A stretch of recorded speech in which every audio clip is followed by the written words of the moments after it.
Hello everyone, this is Darren Marno coming to you from sunny Las Vegas, and today I'm going to be talking about beginning in magic and some of the uh, things to help you get started to cut off your learning curve. And I want you to subscribe to the channel where I'm going to be teaching all kinds of magic and then magic structure and the Cyrillian system. And if you're not sure what the system is, refer to some of the other videos because it gets very lengthy. I have a blog which is fineartmagic.blogspot.com, which will also be on the channel.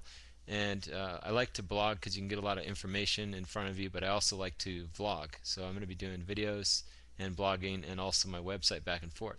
So I'll be teaching magic through all of these different ways of media. And what I'm going to talk about today is getting started and what are some of the things to take a look at. So if you're already a beginner magician, if you've never done magic before, or if you've done a little bit of it, uh, the first thing that you look at is you look at the different category of magicians, which I've talked about on other videos. So on this one I'm going to talk about some of the different categories uh, which you have.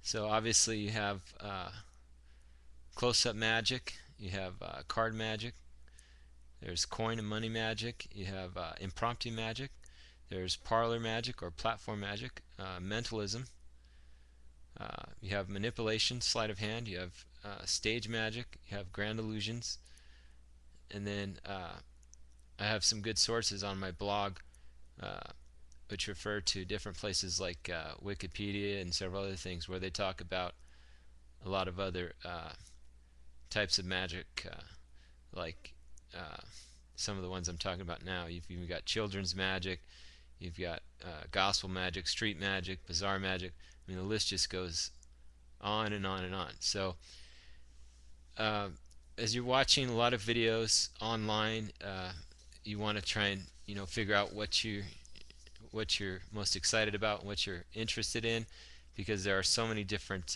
kinds of magic and then styles and all kinds of things. So as you're doing all of that, what you want to do is you want to understand when you're first learning magic, you want to have some good resources. Okay, the library is a good place. You can go and get books for free, and some of them are outdated, but you can still learn uh, a lot of the basic fundamental techniques and fundamentals about magic. So what I'm going to talk about now in the structuring of that, as you're learning the magic, you want to take into consideration to break it down.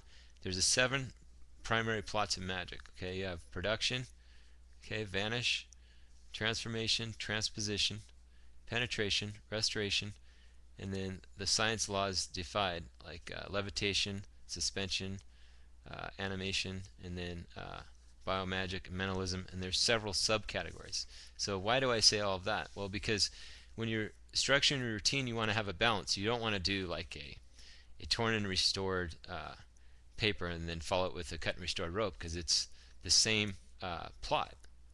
Not that you couldn't do that within the same routine, but back to back is, it starts to get too repetitious. So a lot of magicians don't really understand the structure of magic, and they wonder why they don't get a better impact on the audience, and that's one of the reasons right there. Now, card magic is good, and for beginners, there is a lot of card magic. Card magic makes up, a majority of magician's material, which is also another sad thing, because you want to be balanced in the different types of effects that you do. You don't want to just do card magic. You want to mix it up. Card, coin, other things. You want to get away from the beaten path. So something to take into consideration when you're checking out card magic and starting to learn a lot of different card effects all over the place is there's, according to Dario Fitzke, this is out of his book, out of the Fitzke trilogy, there are and I've expounded upon the list as well, and I'm sure there's many others, but there is the card effects classified. You have production, and or impossible location of card, like card to pocket, card to wallet, etc. Then you have vanish, transformation, changing one card to another, etc. Uh, manip manipulation or manipulative effects, memorization, guessing problems, transpositions. You have location and revelations or identifications. You have indestructible cards like torn restored card, for example.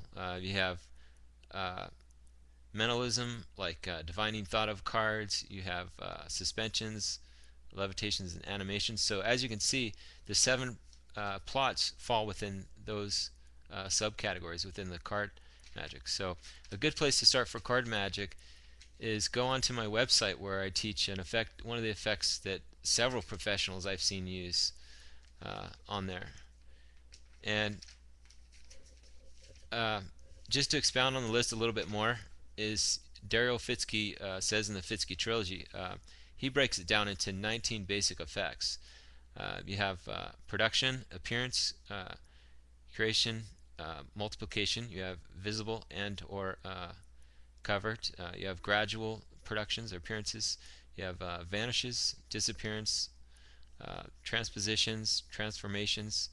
You have change in appearance, character, identity. You have penetrations, passing one solid through another. Restorations, animations, anti-gravity, attraction or suspension, sympathetic reaction, invulnerability, like injury proof, physical anomaly, like contradictions, abnormalities. Uh, you have the spectator's failure, like the magicians make good. You have mind over the animate, like mind control effects, identification, specific discovery. You have thought reading. Then you get into mentalism, muscle reading and all of that. And then mentalism is another subcategories, but you get into thought transmission, ESP, and all that. So without going into these lengthy things, I just want to touch on that so that as you're routining, you'll keep balance, understanding that you have the 3 pillars, which are effect, method, and presentation. So when you're making your magic effects, what you want to do is you want to have a balance in all of these things. You want to have a balance in the different plots, balance in the different props. You want to have in the different types of effects and different types of scripts, and you want to keep it interesting for your audience. So that's a good way to get started to structure magic stronger. And so with that, you have a great day. Subscribe to the channel, and I'm coming out with several videos. It's going to be on beginner magic. I'm actually going to be doing demonstrations of a lot of my own original effects and a lot of effects that I'm putting together for beginner, intermediate, and advanced magicians. So you have a great day.